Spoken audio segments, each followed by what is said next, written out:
Thank you so much and welcome to this very important and pertinent discussion.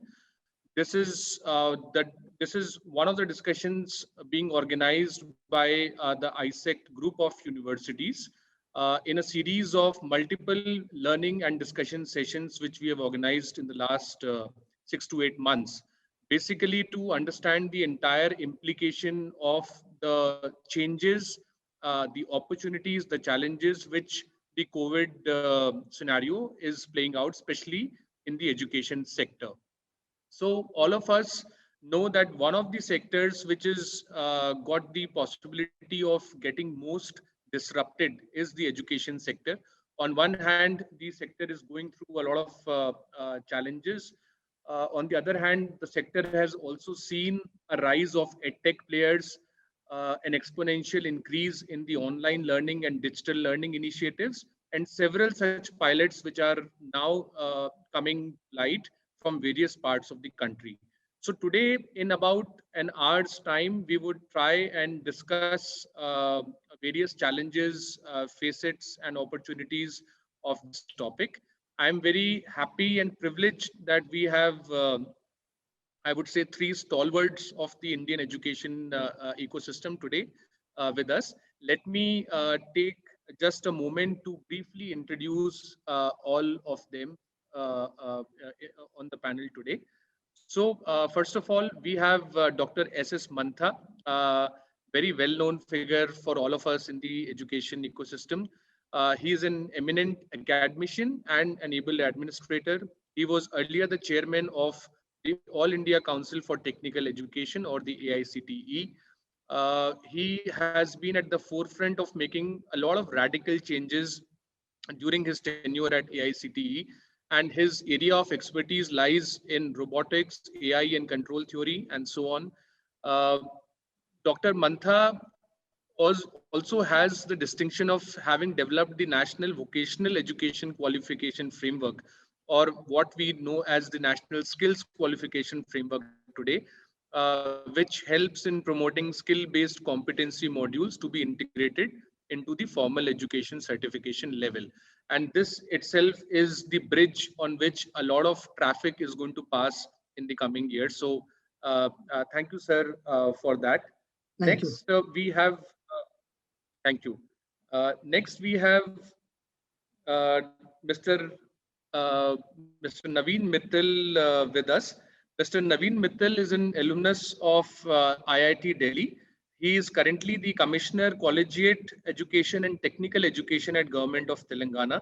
He is an experienced person at the administrative services with a demonstrated history of working in the public administration and public policy. He also has a strong administrative, professional record with handling various departments such as skilling, urban development, public finance, IT strategy, management, and leadership. Welcome to this panel, sir. Privileged to have you with us. And then we have a very senior leader from the digital transformation, digital HR, and OB field, Mr. Antarpreet Singh, who's currently handling the digital initiatives at the Indian School of Business. He's an edtech innovator and techno business strategist, well-known thought leader and a researcher and a faculty, and has 35 years of diverse experience with global corporate universities. So privileged to have you also there with us on the panel, and thank you so much. So now, without further ado, let's start today's discussion, and I would like to bring in Dr. Mantha into the discussion first. So my first question to all of you would be a little bit of opening remarks on what has played out in the last 6 to 8 months in front of all of us, and what have been your immediate takeaways from this entire situation in terms of some key trends which now we can see are probably taking offshoots and are there to stay with us even in the future. So Dr. Mantha, over to you. Yeah, I mean, in the current scenario, what has happened is a lot, like we all have been talking about, a lot of disruption in the conventional mode of education. the classroom teaching has been disrupted. Like, students have not been able to go to classrooms and have a face-to-face learning experience. Uh, though it has given way to some kind of online education, though a lot of uh, gaps exist within the online mode of education, even as we are speaking today. But in the absence of anything better, probably that acted like a bridge to those programs which are maybe in the second year, third year, final year, and so on. Now that also has given rise to several initiatives by the edtech companies, and in the form of content creation, content which is useful in terms of hand holding and so on. For example, we may look at Coursera, we may look at Udemy, or maybe edX, and there are so many others in the higher education space, and even within the school education space, there have been so many providers, almost 4,000 odd edtech companies which have been active, and about 20 of them doing a lot of serious work.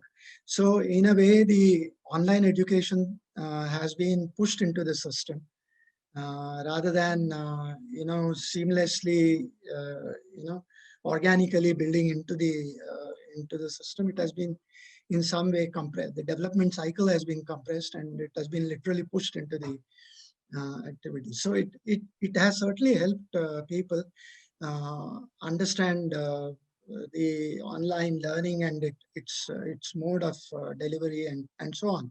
The pedagogies are different, but unfortunately, what has also happened is there is no training for the teachers. They also have been pushed into the activity of continuing teaching. In a way, teacher also has to learn in the process. And because of the lack of training, some teachers who have intrinsically value uh, in the proposition, they have managed to do it, but most of the teachers have been struggling and so on. Now, the online education itself needs a lot of other technology. For example, you need an LMS, you need a robust LMS, learning management system, which puts together several things, creates data analytics from students' perspective, from a teacher's perspective, and so on. So all that comes as a package, but it's not only the online, the content that is being driven and so on. Now, one very important problem area in that space is also to separate out the slow learners, the fast learners, and in this asynchronous mode, you really do not know who is attentive and who is not, and who is gathering what, and so on. That's where the LMS makes some amount of difference, and that's something that is required. The other important area is technology being applied science. You can't possibly have everything online. So the connect between the hands-on skills and the classroom teaching, that's somewhere missing, and people are talking about simulations and so on, but Right. simulations have only a limited approach. So with these opening remarks, there are obviously a lot of other things which we really have to worry about. The digital divide that we have. There are several people Yes. who do not have smartphones, who do not have laptops, Yes. and a lot of connect will have to be created by the government in this space, Right. by providing devices, by providing connectivity, by providing data access points, Right. and so on. So a lot of that is probably work in progress, but this is something that has come to stay and probably will integrate into the regular curricula, probably in a ratio of 30, 40% for more time to come. Thank you. Right, right. No, thank you. I think that was a wonderful opening, address, and you've touched upon most of the facets related to this, be it the digital divide or the strong use of a robust technology infrastructure, the LMS being one of the components, and so on. But we'll come back to some of these a little more in detail as we move around. I would like to now get Mr. Naveen into the discussion, and probably taking on from here, Naveen ji, and also giving us a state level perspective. You handle a very important portfolio in one of the, let's say, growing states within the country. So, apart from your opening remarks, can you please give us a little bit of a state level perspective also on what's going on, and how are state governments gearing up for, making this shift which is coming in front of us? Over to you, Naveen ji. Yeah, so thank you, Siddharth, and very good evening to all of you. I think Dr. Mantha has very brilliantly explained the whole scenario, not just at the national level, but I would say at the global level also, because most countries are grappling with the pandemic, and the education system is one of the sectors which has been greatly disrupted. But as is said, that every crisis is also an opportunity. I think this is also a time when the education sector is also undergoing a great deal of transformation. In fact, we always used to complain that education is a sector which is very, very slow in imbibing the technological changes which are taking place at the global level in the past. But I think what this COVID pandemic has done is that it has really accelerated the level of adoption of technology. And as Dr. Mantha was telling, almost we see this whole ecosystem of technological interventions which is now getting developed. Of course, some are a little higher on that curve and some are behind. But then I think a lot of people are trying to do and trying to improve their solutions to address the issues which we are facing, not just today, but also looking at the future in mind. Now, coming to the state level perspective, I would say that there are a couple of issues here. One is the issue of the pandemic response as such, as to, because right from if you look at Telangana, almost from 15th of March, our education institutions, the classroom learning has stopped, and educational institutions are shut down practically. No students are coming or allowed to come to the institutions. And it's been almost, if you say, we are nearing almost 8 months of that. But I think a couple of things again happened. One is that most institutions have started some sort of online teaching per se, in the sense, initially it was to do with the teachers taking classes through some of these publicly available platforms like Zoom or Microsoft Teams or Google Meet, or some of these platforms. And we were also very pleasantly surprised that sometime around the middle of April, we decided that, because lockdown was almost nearing a month, that let's start online online teaching.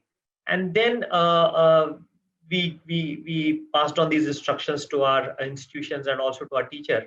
And to our great amazement, within about 2 days, almost 93% of our faculty was up and taking online classes. So what we found is that there was a great deal of enthusiasm and also a kind of adoption of the technology at the teacher level. That was a I would say a very pleasant surprise, because we thought that you really need to do a lot of training on the platforms for teachers to come up. But then, I mean, within about 2 days, as I said, more than 90% were online. From the student side, we see two distinct responses. One was during the lockdown. During the lockdown, we found a very large percentage of students were actually taking online classes. Almost our experience is that on an average, something like 60 to 65% of the students were online. I mean, and we can compare this with almost an average attendance of just about 70% in a classroom. So if you really look at classroom attendance, the student attendance online was pretty good. And there was a great deal of enthusiasm in covering the previous semester syllabus. But as the lockdown closed or as the unlock period started, we found the student numbers online started coming down. The reason for that was access to a device, because during the lockdown they were able to get their parents' device, or no, maybe a smartphone which somebody in the family was having. But when the unlock process started, then this lack of access to the device became a real bottleneck. Coupled with that, also, I'm again talking about some of these public institutions, and also to great extent private institutions, because uh, most of these institutions cater to the students of the rural areas. So coupled with the access to device was also issue of accessing internet also, and reliable internet, in the sense good high speed internet, and the cost of accessing the data, in the sense we were getting complaints that within about 2 or 3 days the packages which they're having are getting over, because video data requires a lot of uh, bandwidth, as well as consumption of data is pretty of high order. So these are the issues which we found from the student side. And I think this also tells us that one of the priorities in the future, if we have to really accelerate the level of online learning at home, because in institutions there is a good bit of infrastructure available in terms of at least desktop computers or some bit of bandwidth. But if you have to ensure that students access online education, and especially the rural students and the students from the I would say the bottom half of the society, we really need to also stress on some kind of availability of devices and availability of internet bandwidth. Right. So that is the second thing which was our experience. The third thing is also, as Dr. Manta again mentioned, we also at the institution level, because till now they were looking at some of these free opportunities in terms of Zoom or Microsoft Teams, but they are not very conducive to going in for a long-term online teaching. So you need some kind of a learning management system and a mature learning management system, which not just serves the needs of the teacher but also the students. Right. So I think that is something which governments, we have looked at some things, and for example, Google Classroom is one of them, which is working, and there are a couple of others. So we are in the phase in which we are trying to test them and see which one is good for our needs. I'll probably stop here and then maybe come back for some kind of a follow-up question. Right. No, so yes, of course. I mean, one clear point is the entire overnight acceleration to adoption of new technology and learning, which was brought about. And there, I would say, as you were also saying, that we probably were, more resilient than expected, and we turned around with quite a good strength in terms of all the teachers and trainers adapting, and even the learners showing, good enthusiasm to come online. It's now for us to see how much of that is sustained going forward, and that's the key. But this is a good point where I would like to get Mr. Antarpreet Singh in. So, sir, we have heard most of the points on what has happened and what went right or wrong on the field for the last few months. And now we're talking about online learning, digital infrastructure, robust technology infrastructure, and the future. So, what does the future look like? And you, heading the digital initiatives at ISB, all of us look up to ISB for new pilots all the time.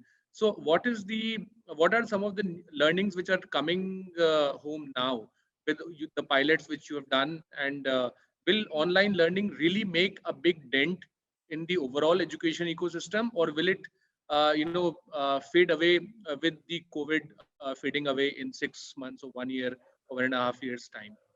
So over to you, sir, for your Yeah, comments. thanks, Siddharth. So first of all, I'd like to mention that Dr. Bantha and Mr. Mittal, brilliant comments. So I will take the thread from here, I will like to divide my uh, from my side what I bring to the table into two parts: the how part and the why part. The how part is how to deliver, and as Mr. Mittal pointed out, COVID has brought a lot of misery for the mankind, but at the same point in time, every challenge also brings in an opportunity. So this is the how part which I am addressing, and the opportunity has been transformation which would have taken 10 years for us to get to that point where we could get in whatever way, I mean, in a hurried manner or whatever manner, we were thrown into into the pond or sea or whatever with all the challenges, and we were required to learn to swim and to swim effectively, efficiently. uh, I have been. I'll come to the why part little in a minute. I always give example of margherita pizza and an exotic pizza. Online has been like a margherita pizza when you don't have a choice. That is the cheapest pizza on the menu, 80, 90 rupees, and it has only cheese and bread. You have no choice. So, I mean, it is good. It tastes very nice because there is no other choice.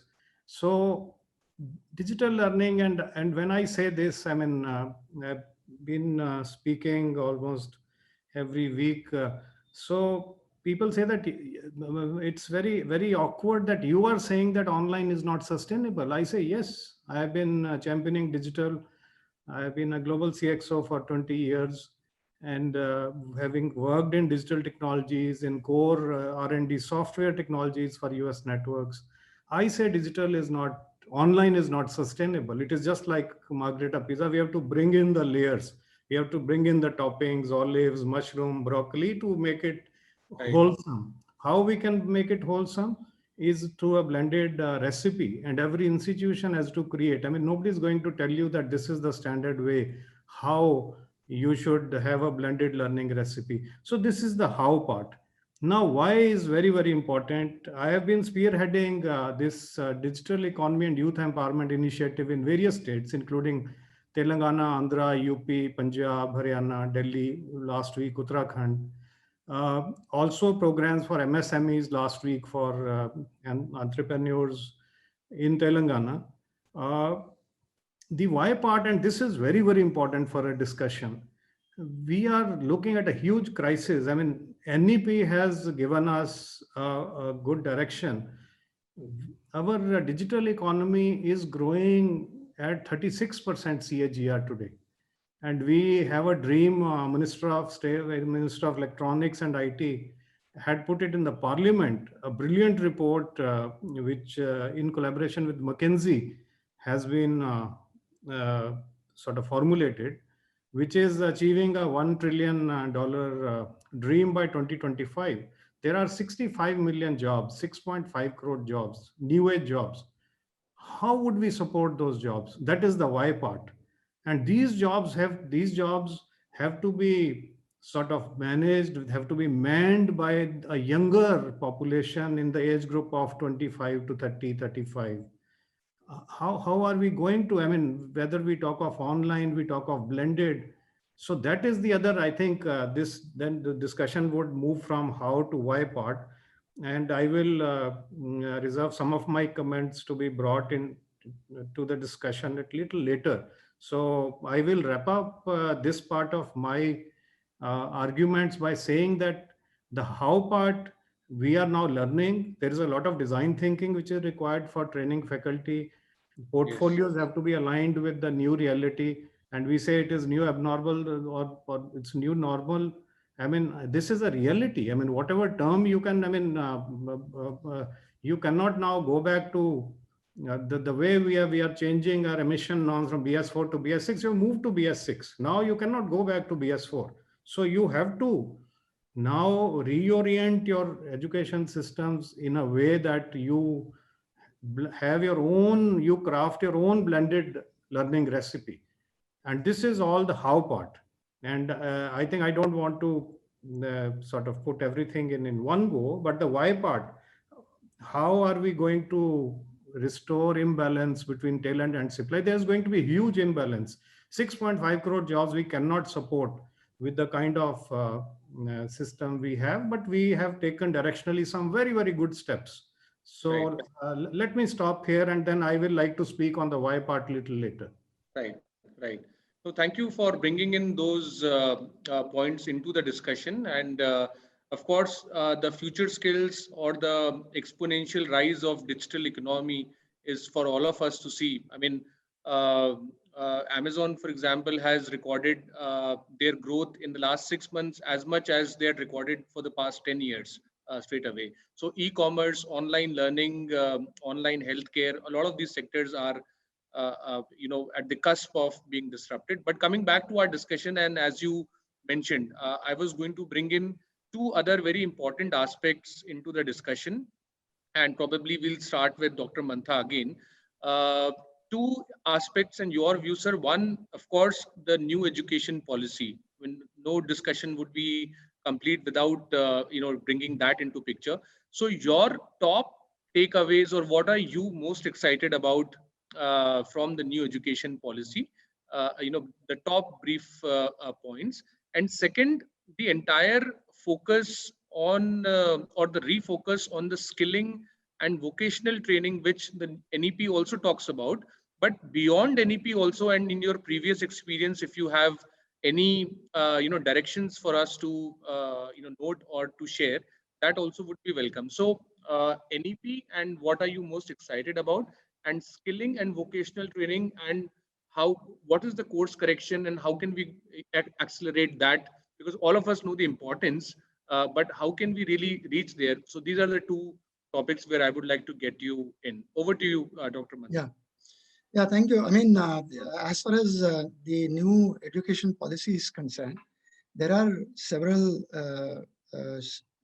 structured interventions, and it does talk about a a lot of initiatives which have a potential to improve the outcomes.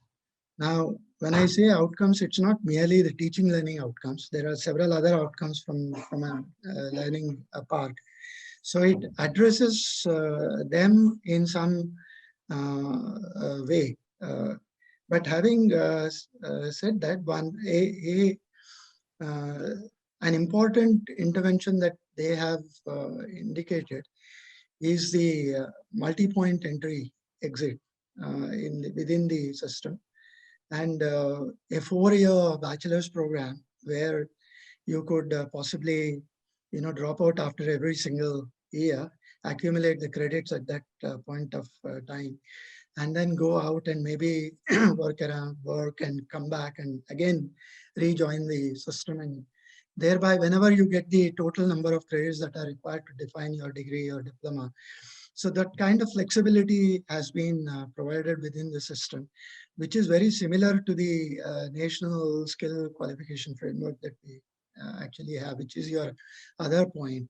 But having said that, the today's education has 3 years of a 3 years bachelor's program, and whether one gets into the art stream or science stream or commerce stream or whatever, they if they drop out at some maybe after 2 years, maybe after 1 year, their qualification probably is still 12th, and therefore their scope of working within the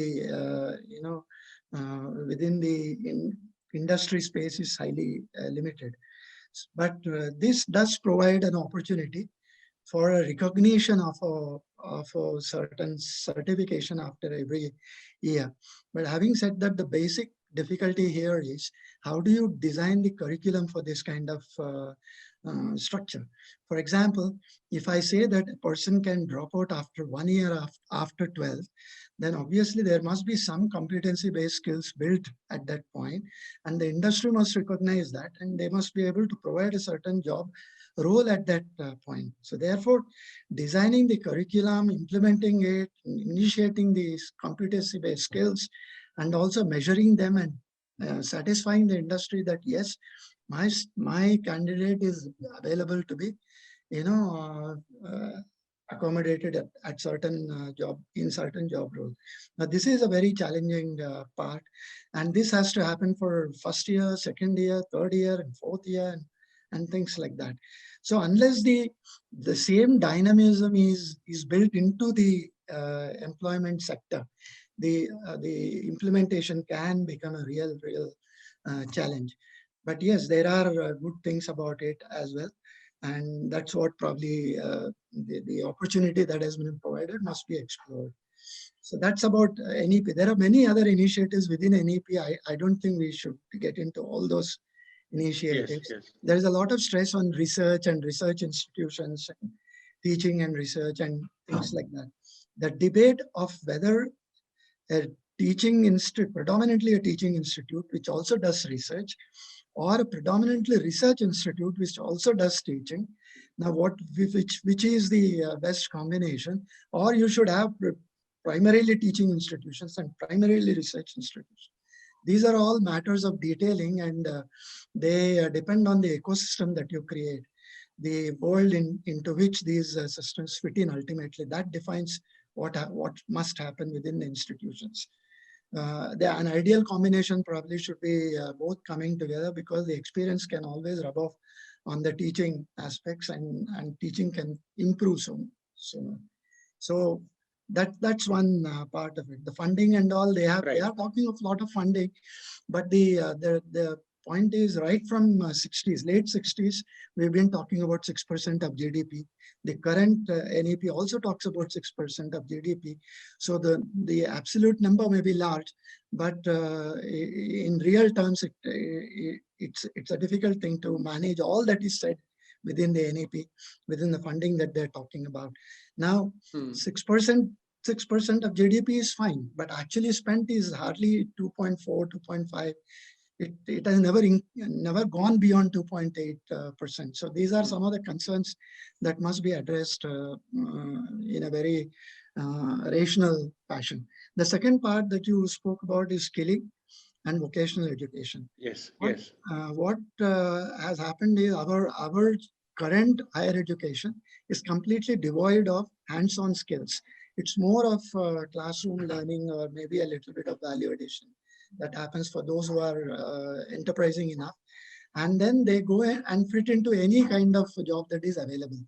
Now, if you fundamentally look at the job scenario, you have primary markets, employment markets, where you have produce from the earth, and you need people who can, fit into mining area, who can fit into farming, and those kind of requirements. And the secondary employment sector talks about manufacturing, and unless your manufacturing grows, it cannot absorb all the technical labor, that the technical persons that you create. And our manufacturing has been growing only at about 17%, whereas it should have actually been twice that. And the tertiary sector, which is basically the service sector, provides almost 60% of job creation possibilities are there. So therefore, what happens is, because there are less number of jobs in the other sectors, people tend to get into the service sector all the time. So therefore, you will find an engineer also migrating into a service sector, probably the other disciplines also getting into service sector. Therefore, at the end of the day, you will find that there is a whole lot of misalignment in this, and there is a the right kind of fit doesn't really happen within the industry, and there is an under utilization of the skills that are there. That's the current scene. Now, what is required to be done, therefore, is start skilling early within the school system. Maybe skilling maybe in 9th and 10th, 11th, 12th, starting from 9th standard. And every year, the certification that you have should include a certain amount of hands-on skills and a certain amount of education. The education part must act as a bridge if the student wishes to go into the regular, normal education mode and so on. So building only skills into the framework doesn't also help in the sense that people may not be able to get into the regular mode of education. So every certification must include both skills as well as education, act as the next, get into the next level of, certification where the skills are of a higher order. So getting into 10th, you have a higher order skills, getting into 11th, much, and so on. So by the time you get into the final graduation phase or something, you have skills which are a combination of skills. Today, the market doesn't give you a job with just one skill. What is needed are a combination of skills in a certain sector so that he can be productively employed within the industry space. So the entire concentration on giving skills in, let's say, in welding or plumbing or, those kind of things, it really doesn't help. You need a judicious mix of skills and so on. So basically the National Skill Qualification Framework looks at these kind of things. It also provides you multi-point entry, exit, go out, accumulate credits, come back, and so on. So the future if you look at the German model, it works on similar models, and they have very, very nicely integrated the skill, hands-on skills part into the education. That's the reason you get the best of the engineers probably. This is something that's accepted the world over. You get from the best of the engineering innovations you get from Germany.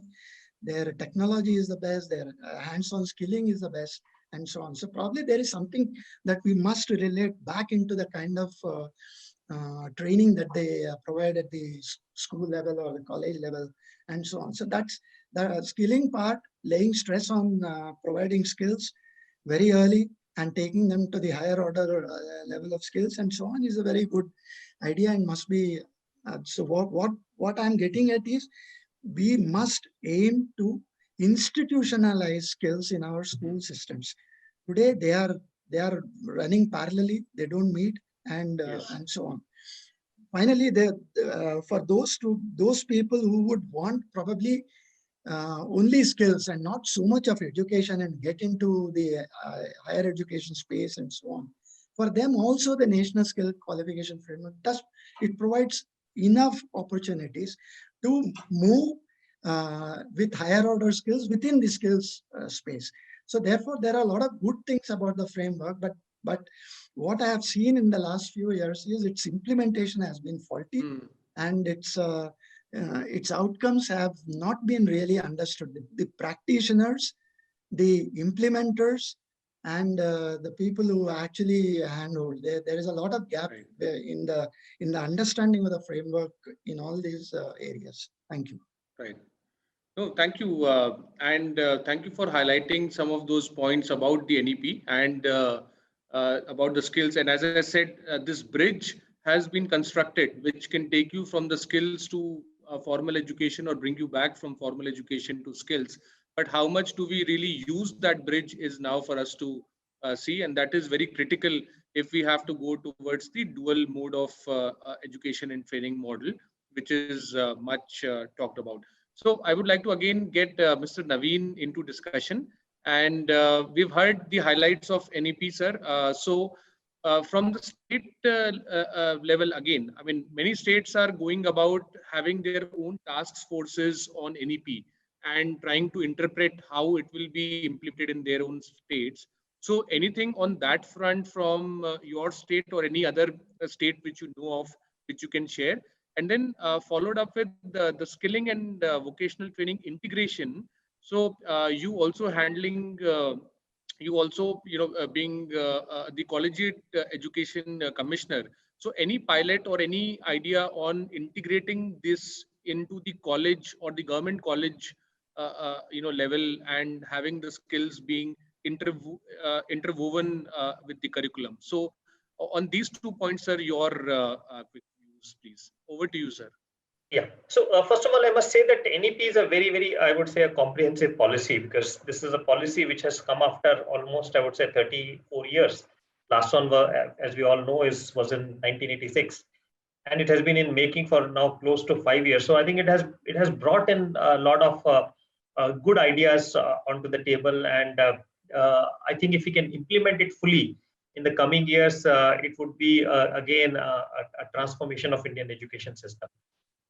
Now, coming to the implementation of it at the state level, uh, uh, again the policy has these two components. One is, of course, the school education level, and the other is the higher education level. School education level, a lot of it requires to be implemented at the state level, because in most parts of the country, or in most states of the country, I would say the ratio of the students who are in the state board to the central board on an average is something like 80 to 20. Almost 80% of the students are in the schools affiliated to the state boards, and just about less than 20% are in the schools which are affiliated to the central boards. There, a lot of work is there for the states to do, to really bring in their own school education system in alignment with the new education policy. But if you really look at the higher education level, I would say that the most of the work is required to be done at the central government level, because it requires creation of a completely new regulatory structure. As we know, though, there's a idea of creation of this Higher Education Commission of India, which will have again the four verticals. One would be the regulatory part, the other second would be the grants part, then the accreditation part, and then the quality part of it. So I think most states are waiting for that regulatory structure to come up, and also a lot of recommendation of it also has to flow from the regulatory entities which are either there presently, for example, the UGC or the AICT, or the newly proposed HECI. Because there are some very, I would say, far-reaching ideas. For example, Dr. Mantha has talked about multiple entries and multiple exits. So let's say in a 4-year program, after 1 year you can exit with a certificate. After 2 years you can get exit with a diploma. 3 years would be a bachelor degree, and a 4-year would be a bachelor by research or honors, or engineering programs are already 4 years. So I think in order for those certificate or diplomas to have market recognition, you really need to get that clarity from the national level regulatory entities. Otherwise, no, the work at the state level would not give it the recognition in the market. And also there is this concept of kind of multidisciplinary institutions. Again, right now our institutions are watertight. For example, engineering colleges are standalone engineering colleges, our medical colleges are completely standalone medical colleges, our agricultural colleges are standalone agricultural colleges, and the rest of the colleges are mostly focusing on general degrees like arts or sciences or commerce. So in order to again bring in the multidisciplinary, or to get that into practice, again you need the UGC and the AICT to come together, or the new structure to come into force rapidly. Now, I mean, having said this, there are certain things which obviously the state government or the state level can also do, and the universities can do. One of which is again flexibility, in terms of flexibility of the courses and the flexibility of the curriculum, and a lot of things which are talked about in the on the skills side also. And I think Telangana, in Telangana, we have been doing a lot of work in this regard, and with the coming in of NEP, especially first the draft policy came in, and then the final policy came in, we have moved into that direction quite a lot. For example, this academic year, we have given almost complete flexibility to the students to choose their optionals, which was hitherto unavailable. And there was a lot of resistance. We tried to do it last year, but there was a lot of resistance from the faculty, and because they were used to this watertight structures. But this year, when NEP has come in, we found that there's a lot of acceptability, and we have been able to push it through and get in. Some work which we have also done in past couple of years, and we have also accelerated this year, is this also integration of some of these skills which are relevant to the market, or skills which we thought are basically the peripheral skills or the extracurricular or the co-curricular skills, we have sort of brought it into the curricular domain.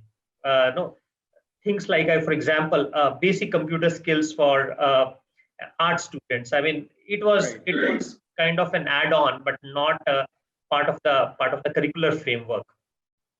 And I mean, also the basic management skills or the basic managerial skills have been now moved into the curriculum part, and students are now getting credits for those courses. Apart from that, we are also focusing a lot on the online courses also. For example, both the Aisect and UGC have now permitted 20% of the courses to be done online. So all our universities have now adopted, and we also heard that both these entities want to increase it from 20% to 40%. But that is something which at the state government level, we are waiting for those notifications to come in, so that the students can be given more liberty to do that. Right now, again, another issue with that front is that right now those courses are limited to the SWAYAM portal, which is that universities have to get onto the SWAYAM, and which is a highly regulated portal. But I think one reform which we need to do is to also bring in some other major platforms also, and the courses on those major platforms, whether nationally or internationally offered, to be also kind of recognized for those online courses. So there's quite a bit of work which is happening, and I think next couple of years would be really exciting to see this transformation which is going to happen at the national and the state level. Yes, right. So thank you for bringing that in. And yes, the challenge seems to be that although we now have all the right policies and the pointers and the right ingredients, now how it is actually going to be implemented, and whether we are going to be able to put all those pieces together from top to bottom, that is really which everybody in the education system is going to be looking forward to. Let me get Mr. Antarpreet into this discussion. And from you, sir, specifically, if we talk about NEP, it talks about introducing these future skills at a very young age at the school level. And it also talks about future skills and the entire focus on the digital infrastructure strengthening. There is a National Education Technology Fund also, which is being talked about. So how do you foresee the digital skills and the future skills becoming important in the overall scheme of things for India, not just for metro students, but for tier 2, tier 3, tier 4 learners as well? Over to you, sir. Yeah, very, very good point, Siddharth. So before I answer your very, very insightful these questions are, people always ask me why you always talk of digital economy. I said this is a parallel economy in the making, and I give a very simple example, and then I'll answer your questions. Today, if you take a rupee, your digital economy is 6 paise. It is 6%. It's $200 billion. 5 years from now, it's going to be 25 paise, 25% of the total GDP. 2030, it will be 40% of the GDP. So when you have 40% of the GDP digital, you have a parallel economy. Are you preparing for that parallel economy? Put money where the mouth is. So in terms of the skills, I mean, I was, I think 10 days earlier, the leading university in North, the B schools of that university had participated. And so while I was asked, I mean, sharing with students a 1-hour talk, so the students asked me about digital adoption. And I said, India is the front runner in terms of digital adoption in the world. It is going to be at number 1. It is number 2 at this moment. So their question was, what about tier 2, tier 3? I mean, you must be talking in terms of major metros. So I said, no, digital adoption is good, but it is for you. Do you take research projects? Do you take internships? Do you take summer projects in going to a village and see that what is the digital adoption? I'm sure your 90% of your marketing students will take market research to estimate biscuits demand, which has been, I mean, when I did my MBA in 1985, and I see the same projects, I mean, being repeated over and over and over and over. And another very important thing I would like to mention that uh, there's a general misconception that digital is IT. It is all about network, infra, some part of LMS. Digital is a mindset. Digital is a culture. Digital is a, when we talk of digital economy, it is not just about IT. I mean, we talk of the STEAM, which is science, technology, engineering, arts, maths. I mean, I was a guest faculty with a leading B school, and some of the students who were specializing in law, they said how digital would be useful for us.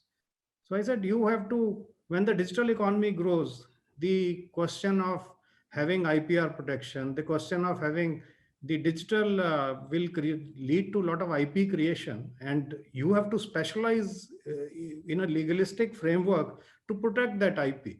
So whether it's a commerce student, whether it's a law student, whether it's an art student, I mean, I know Google has been hiring a lot of people who have what we call right brain, this thing. I mean, I have been an engineer and I have been a left-brained person all through my life, analytical and seeing everything from the prism of mathematics.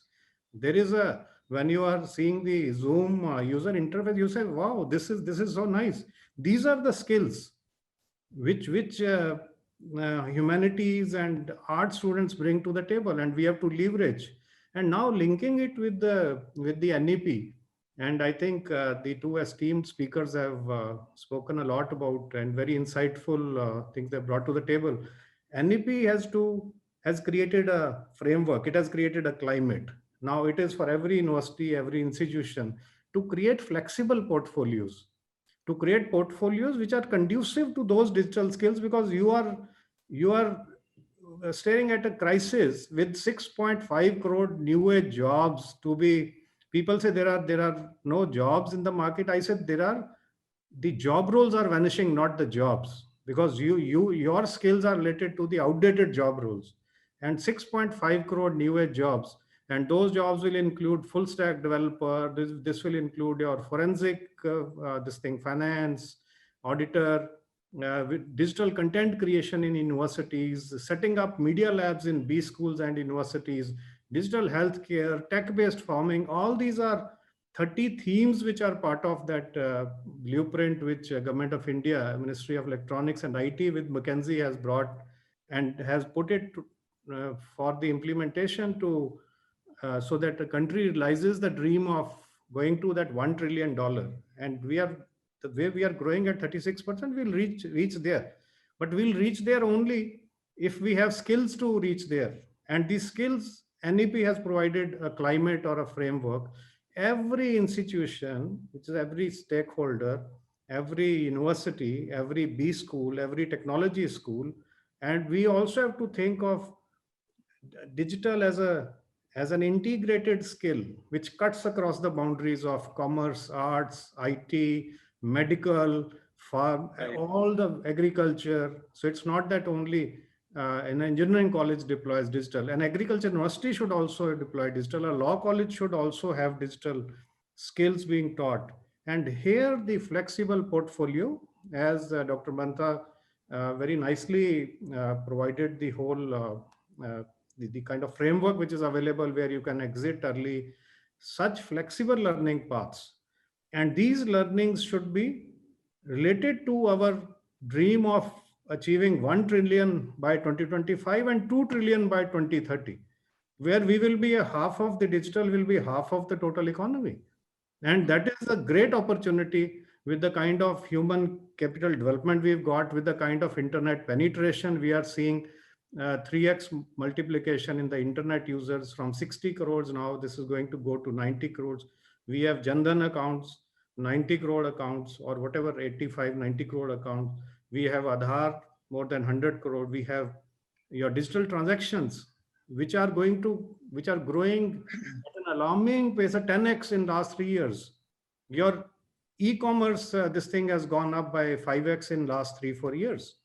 All Right. these require, these create jobs, and from where and these jobs have to be manned by youngsters in the age of 25-35. From where do we get these youngsters? From our educational institutions. But if our educational institutions are teaching case studies of 1985, what happened in USA, or 1990, what happened in US in a particular company. That is not a case study we require.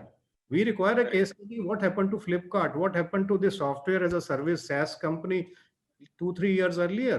How can I learn those skills? Because some of your students are also going to be entrepreneurs contributing to the digital economy. They are not going to Correct. take up those 9-to-5 jobs. So with all Right. this thing, I think it is very, very important that, I mean, I'm very happy, Siddharth, that you've organized this very lively discussion. This is the real burning issue of today. Are we prepared to cater to that ecosystem of 6.5 crore new age jobs? Are our universities ready? Are our higher educational institutions, B schools? I'm not talking of elite institutions. By and large, 950 plus universities, tens of thousands of engineering colleges, medical colleges, B schools. Are we ready? And Right. NEP, Right. NEP can only give us direction. So once you have the direction, but I think you have to walk by yourself. NEP can only show you the path, which it has shown. Yes. Yes. Yes. No, yes, I mean that's a good call to action also for all of us, that it's not going to be completely written in an SOP or a manual format. Now this is the overall direction, and then rest of it has to be grabbed as an initiative by the educational leaders and implement in their respective institutions. As we move towards the final leg of our discussion, I would like to get one very different kind of a question, but connected to education itself. So, Dr. Mantha, I would like to get your views on this. So, the NEP talks about instilling a pride in being Indian, and of late we have also heard, reclaiming the lost pride of being an Indian, or inculcating all these values back into the educational ecosystem. So, how important is this entire shift according to you, and how do you think will this integration with the education ecosystem be taken by and large by the learners? Over to you, sir. Yeah, I don't know. I mean, you are probably referring to the mode of learning, the language of learning, and Yeah, I mean, there are many sub-components yeah. to it, but the overall direction which the policy also talks about, so No, I yeah. mean there are several directions that the policy has in fact given. There is a shift from the work also. I mean, whatever work is being done, it's no longer the business as usual. It's something that there is an underlying message within the policy itself. Uh, but having said that, everything is really linked to the kind of funding that is available. We all know that education is in the concurrent list, and therefore what happens is a lot of policy directions may come from the center, but actual implementation happens at the state level. So therefore there has to be a synergy built between the kind of understanding that the state has, the understanding that the center has, and then build whatever mechanisms are required in order to make the policy implementable. So there those they are some of the things. But one important factor which people have repeatedly talked about within the policy is also the language issue. And they have said that the education within the schools, at least in the initial years, must happen in the local language. This is a kind of shift that has happened within the policy. Now, uh, if you now that's what is written in the policy. Now let's look at what is the reality. Even today, many of the schools they do in local languages. They teach in local languages. For example, in when I was at the AICT, Tamil Nadu and Bihar, there was the entire diploma 3 years after 12th, you get a diploma. And the entire learning in diploma was done in the local language, even in Tamil Nadu. And this has a certain amount of repercussions. It also has a certain amount of plus points and so on. As much as saying that one should be connected with the local language and roots and so on.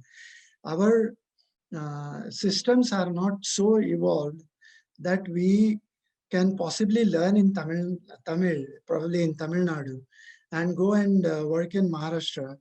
The employment, the low level of employment is all basically the local language driven. So therefore, saying that education can be done in local language is one thing, but providing an opportunity to be gainfully employed, with opportunities all across the place, that's another problem area. Now, if you look at the entire industry scene, most of the people migrate to either Hyderabad, they migrate to either Bangalore, either Mumbai, or to a lesser extent Chennai. And beyond that, there is people don't, and to some extent to maybe Ahmedabad these days. But beyond this, there is nothing happening.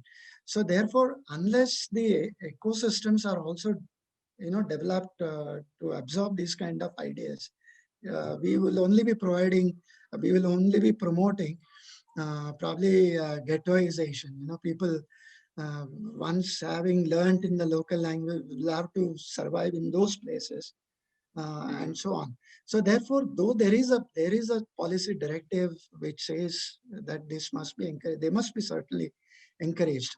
But how far can they be taken to in order of in terms of employment is a different aspect altogether. Right. So there are several other directional shifts within the policy, but maybe for want of time, if we have time, we can certainly discuss all that. Thank you. Right. So thank you for that. I won't repeat the question, but I would like to get Mr. Naveen's views also on this entire issue. On one hand, the intent is laudable, and we would like to, restore the confidence, the pride of all the learners in not just Hindi, but also the other regional languages, and make that as a primary mode. But there are all these, practical and operational challenges which Dr. Mantha has pointed out. So, how do you see this panning out in the near future? Siddharth, it's a very, I would say, very complex issue per se, in the sense. I'll tell you, a couple of years I had gone to Japan in one of my previous assignments, and we found almost the highest level ranking Japanese engineers. They were talking only in Japanese, and all their formulas or everything was in Japanese. But then issue is that it's a very the country is a very single language. Or there are examples of European countries also, let's say Germany or France or Switzerland, Italy, who work, or Spain, who work in the local language. Now, but the issue is that most of these countries are single ethnic or single language kind of countries. But India is a very multi-ethnic and a multilingual society.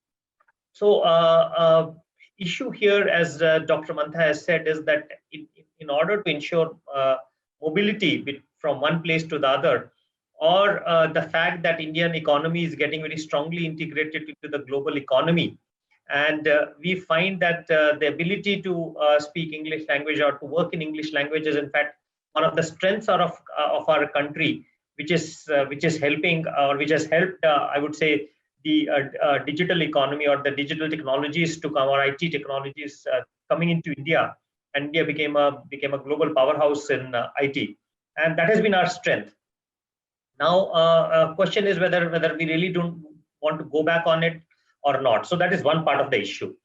The second part of the issue is also, we can always talk about pushing it from the top, but then the question is, what do parents want?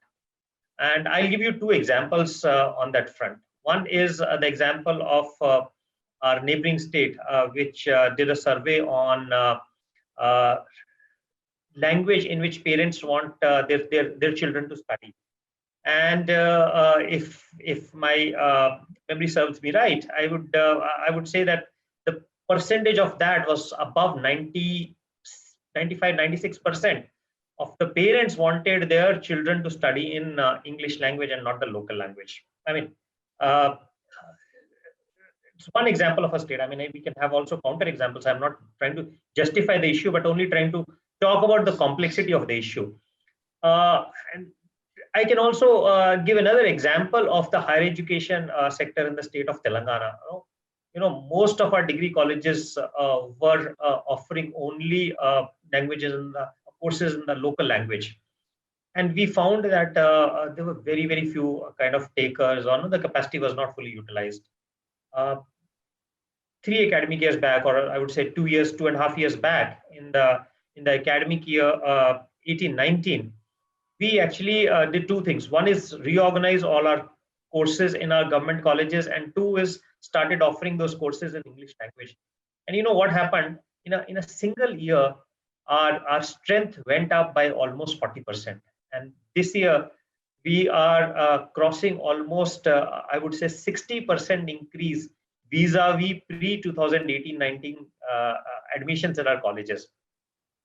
We have not done away with the local language courses, but we have provided kind of those courses in parallel. And I can also give you a bit of statistics in terms of what our state profile is in terms of language. So if you look at BSc courses, because we do statewide common admissions, we have a platform called Degree Online Services Telangana, which I would say is one of the most advanced admission platforms in the country. And all our admissions in the state take place through this platform. More than 93% of the students in our state in BSc, they opt for English language. Mm-hmm.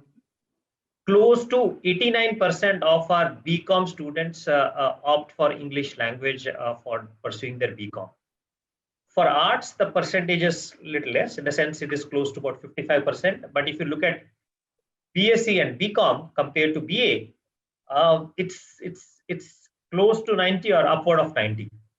And that shows that the students want to pursue in a particular language is because they think that pursuing that course in that language will probably help them more in their job search in the future. And it's also kind of their aspirations of how they want the career to be. And then the arts, it's again more of to earn a degree and continue doing something which one was doing, or maybe not for the going to the job market. So that is the reason why they choose to pursue. So I mean, these two data points would probably give you an understanding of what parent aspirations or the student aspirations are. So talking about one thing from the top and looking at something from the bottom are totally two different things, I think, altogether. Correct. No, and in a pluralistic society like and country like ours, a top-down approach we've seen doesn't work, and of course, the consensus building and an acceptance from the bottom up also is required for any of these things to get successfully implemented. And this issue in particular is quite a layered issue, as you have pointed out, and the data also points out in the same direction. So in continuation, as a final comment on this subject, and after that I will move towards wrapping it up. Mr. Antarpreet Singh, your views on this particular issue, if any. Over to you, sir. Yeah, sure. So I mean, I have heard Dr. Mantha and Mr. Naveen Mittal. So I am not qualified to speak. I don't specialize in this language, and this is a very touchy subject. But I would only like to say, from the digital, this thing that the null pointer is a null pointer in Chinese, Japanese, English, UK. Null pointer is a null pointer. So I have seen, and there was this on the lighter side in Punjab, even the, I mean, 10, 15 years earlier, the grandmothers will say that, I mean, in Punjabi, they will say that your grandson has done C++ or Java. So grandmothers knew what is C++ and what is Java. So I would say that when it comes to these digital and new age jobs, the importance of language, I mean, every language is, it's a like a mother. I mean, it's very dear to everyone. So, but we are a diversified country, and eventually when it comes to those new age jobs, and I've seen by myself, I've been an entrepreneur for some time. I've seen, I mean, the basic skill, it is the skill which matters, it's not the language. I mean, I've seen even in the US research labs where I worked, I have seen some of the coders, they are so brilliant, they will come up. I mean, I remember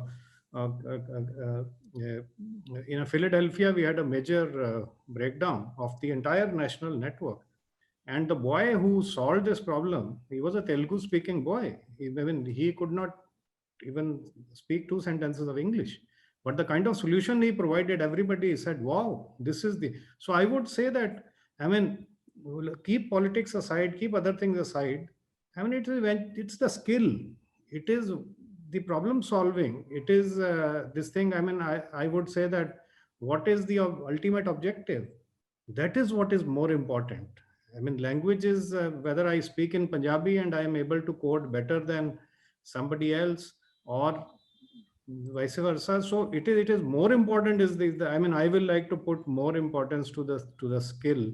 Of course, there is an elementary education, there's a secondary education, there's education, and this is step by step. When socialization happens and we learn skills.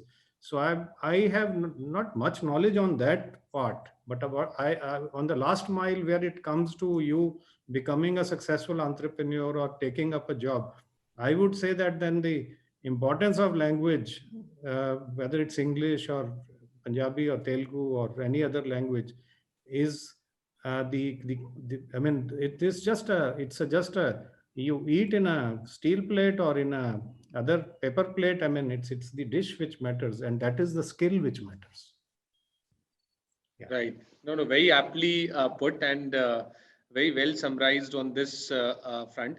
So, although we could have gone on with this topic, and I just feel that we have probably only even we have just started, and we could have taken each of these for a discussion at length. But for the paucity of time, I'm afraid we'll have to bring the discussion to a close. But before we do that, I would like to maybe get one final recommendation, if I can say so, or advice from your side to the general, the education ecosystem at large, the educational leaders, the top management or the middle management in the educational ecosystem, private or government sector. What is your advice to any of them?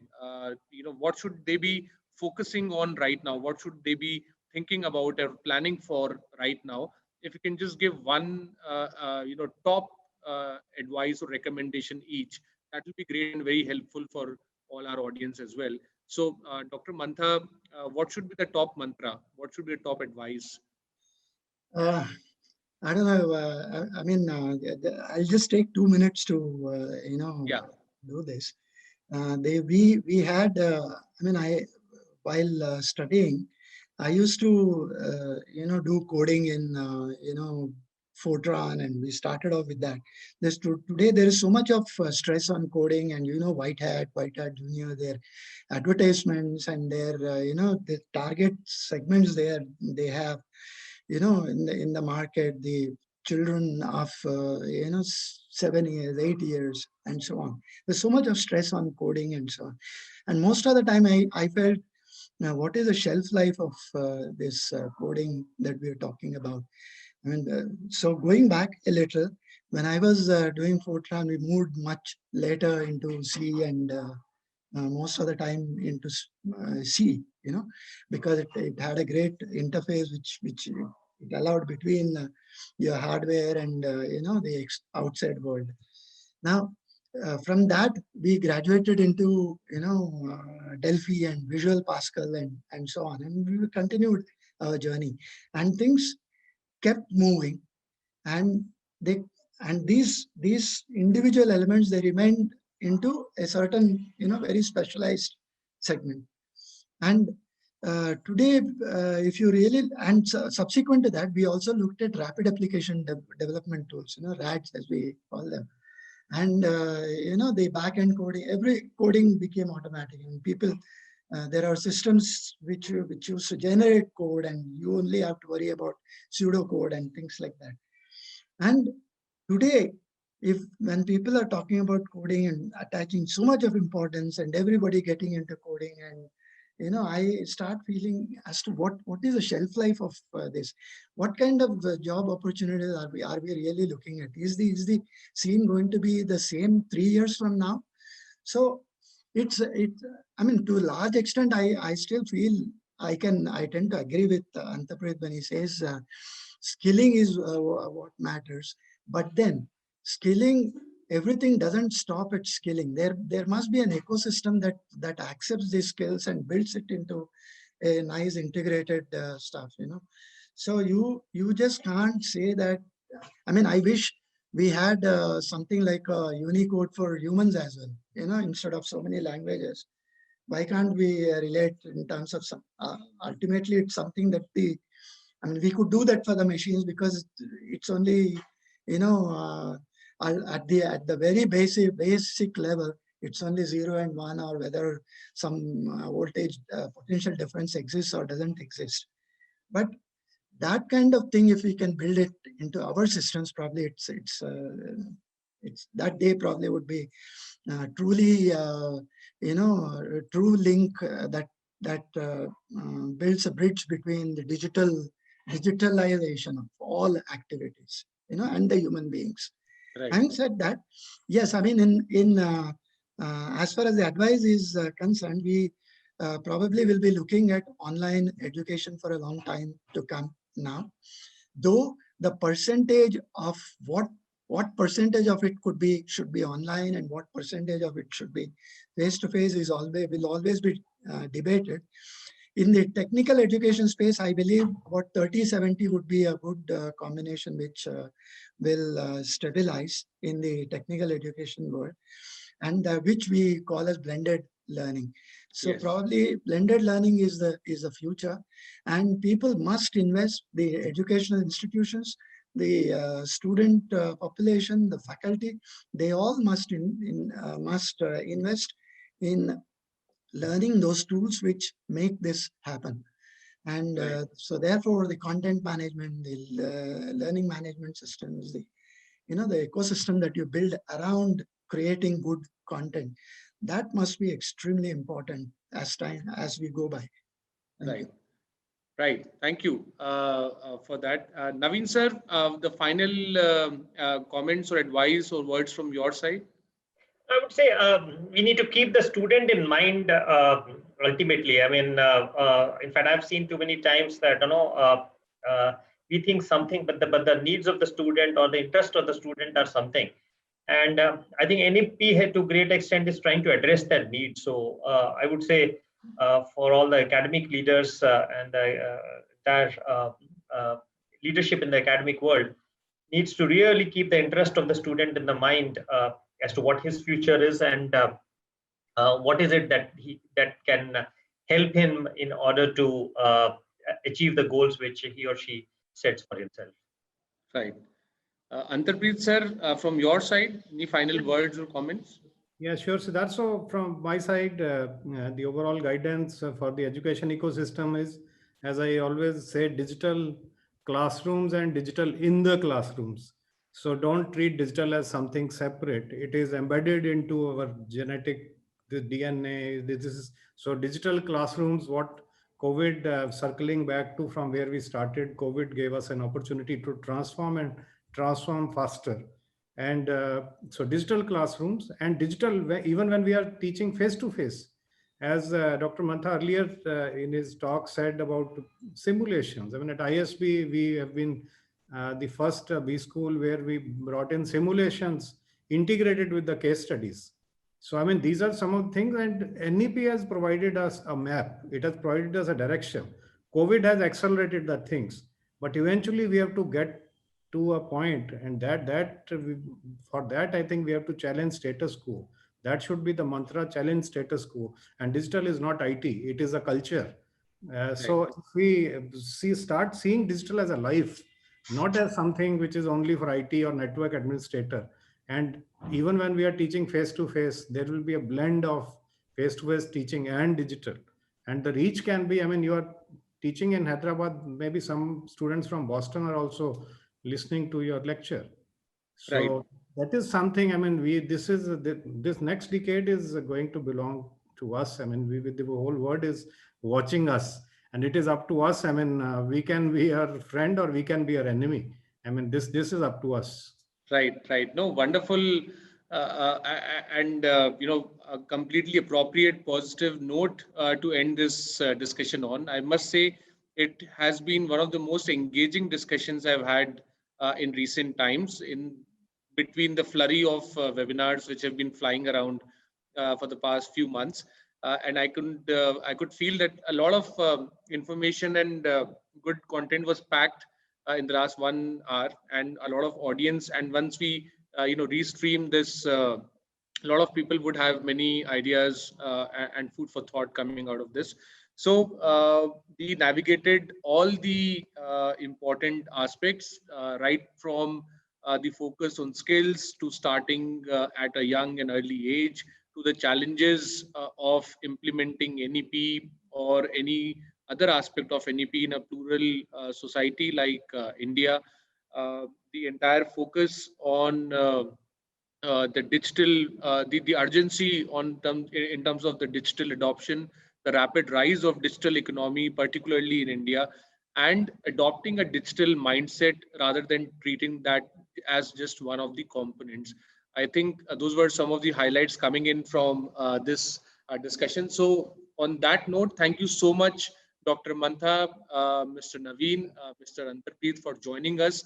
Hopefully, we would be able to get on to another discussion and take up any of these topics or subtopics and discuss about it in detail.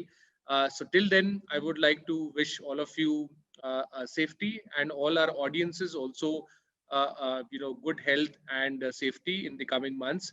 So we would like to end our discussion here. Thank you once again for joining, and look forward to connecting with all of you once again soon. Take care, be safe. Thank you. Thank you.